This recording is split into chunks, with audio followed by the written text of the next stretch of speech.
Hi guys, welcome back to my channel. Right here it's a video of my nails. I'm just showing you guys the way I do my nails, and then right there I kind of zoomed in and showed you guys the fine sanding bit that I use to remove my natural nail shine. I'm just doing it very lightly. This drill is on very low speed, and you can also do it with a file, but I tend to find this way more easier and effective because it just gets closer to your cuticles and everything without harming the natural nail. And I just do it right away, like so quickly, and we're just removing the shine.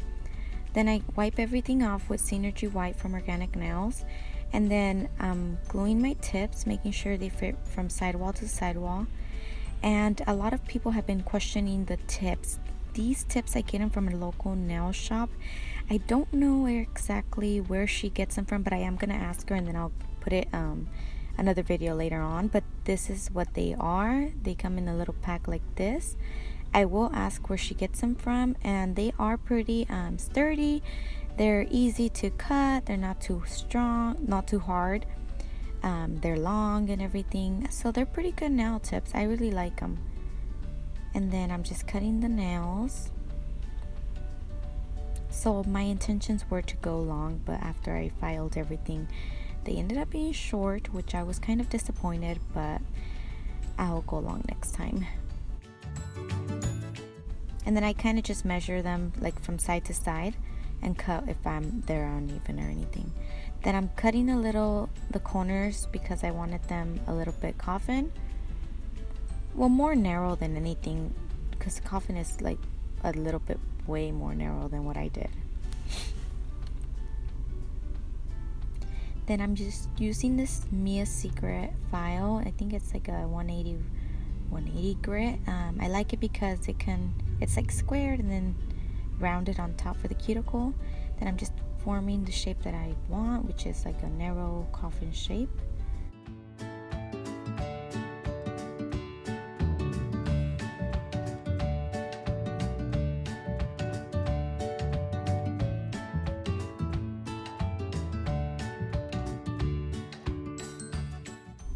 And then after I do that, I go ahead and grab my sanding bit again and file, basically blend the tip with my natural nail, not exaggerating blending, but just like so everything can have a rough surface.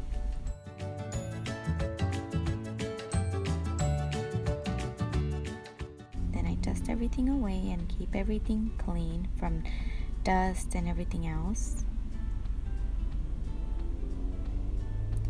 So right here I'm just preparing my nails with Band-Aid, which is a nail dehydrator. So I'm doing one nail at a time, because once after, for example, if I put primer on the other hand, oils after 30 minutes it tends to come back up, so I wouldn't want that, and then that's what causes lifting. So try and work, unless you're fast enough to do your nails in less than 30 minutes each hand, then you're fine. But if not, try to do it first prep the first hand that you're going to work with, and then the next hand. That way it can be better application. So right here I kind of grabbed a big bead, not too wet, not too like dry, and then I kind of did like a 3-bead method. So you can see I kind of dragged the acrylic down, and it's all about blending so they can all be even as well. So I'm always looking from sidewall to sidewall. Right there I'm actually showing you guys how thick the nail is, which is not thick, but it's all even. So I always look at all, like the side of the nail and how it is.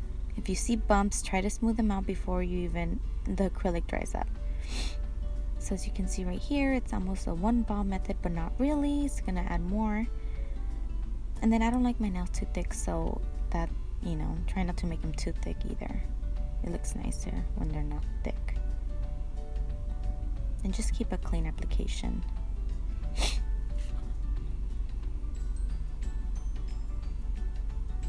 Then I'm gonna file my nails. Remember, ladies, that the shape is so important. It makes the nails look a lot better. That's what I think. It looks really nice when you have the really nice shape going on. And then you kind of have to exaggerate the nail shape when it comes to putting gel polish on it, because when you put gel polish, it's kind of another layer It's a lot of layers depending on what the polish is, so you gotta be careful, just exaggerate the shape. So right here I'm using my carbide nail bit, and I'm very, very careful with the cuticle area. I do not want to cut myself because it's painful, so I'm just very, very gently doing it, and I always keep my drill on the same speed. Then I buffed the bottom of my nail and left the top rough, and then I'm adding this DND Nude Polish to my middle finger. Remember, always put thin layers first so they can cure good, and then clean, have a dapping dish full of acetone to clean your sidewalls. Then I'm applying this perfect match on my index finger. It's just a little shimmer, the one I used in my previous design. I really like how it looks underneath gold glitter. Kind of gives it a different look. Then always make sure to cap your gel. Then this is a Butternut Squash by DND, and I've used this before, and I really, really like this gel polish. It's such a pretty nude, like a blush pink. And I'm putting that one in my pinky and my thumb. Then I always make sure to go back and clean my sidewalls or anything that I kind of, spilled gel on or anything like that. Then I'm putting another coat of that nude polish in my middle finger. And it just depends how pigmented the gel is, of how many coats you need. And my ring finger, I had put just gold glitter on there. Then I went ahead and did the same to the other two. In the ring finger, I'm going to add rhinestones. The reason why I add gold glitter is because if there's any spaces, negative spaces, the glitter's going to kind of make up for it. So that's one of the main reasons why I add glitter when I put rhinestones. If it's the full nail, it kind of just gives it a different touch as well. Like, let's say that there are spaces in between the rhinestones, then it'll look nice regardless. Then I'm curing every gel for 30 seconds, as that's what the instructions say. Then I'm adding glitter. It's a Kiera Sky glitter.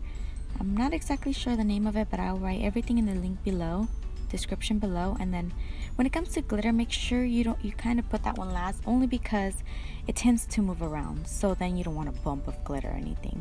Then I went ahead and added a perfect match gold glitter. It's very different from the one I had added previously, so I kind of gives it a different touch. It has different glitters in there as well. Then in the middle finger of the nude one, I added Holographic Powder. It is so pretty. I love holographic. It just makes everything look so nice. Then I grabbed this sponge. It's a makeup sponge just to smooth everything out. And it also helps with cleaning the nail and everything, the skin.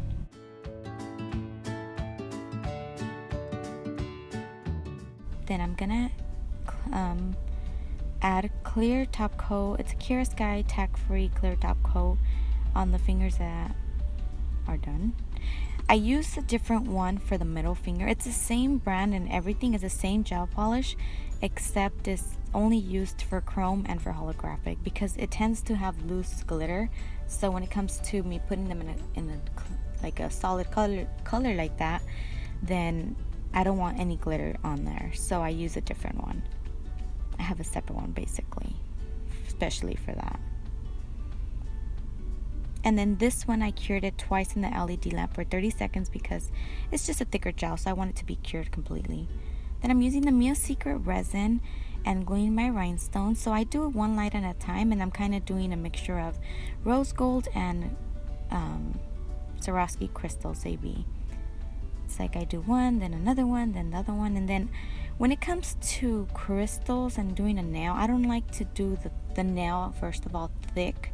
So I try to do it thin. That way when you add the crystals, it's not super thick, So right here, I'm adding small ones on the corners because I don't want the nail to be wide because there's crystals, it's some 3D art. You're trying to make the nails look pretty. Even if there's a space, it doesn't matter. It's gonna look nice regardless. You just don't want the nail to look super thick because of the crystals. So if you need to use smaller ones, go ahead and do so. Just make sure the nail looks nice and the shape is still there. After, I didn't show it right here, but after I went ahead and added a clear tack-free layer of gel, not on top of the crystals, but I outlined the crystals kind of so they can stick, and then that way your hair won't get stuck on the crystals. And they last so much longer.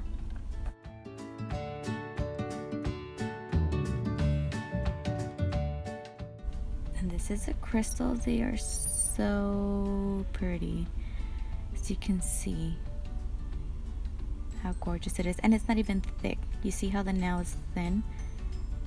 It's just perfect.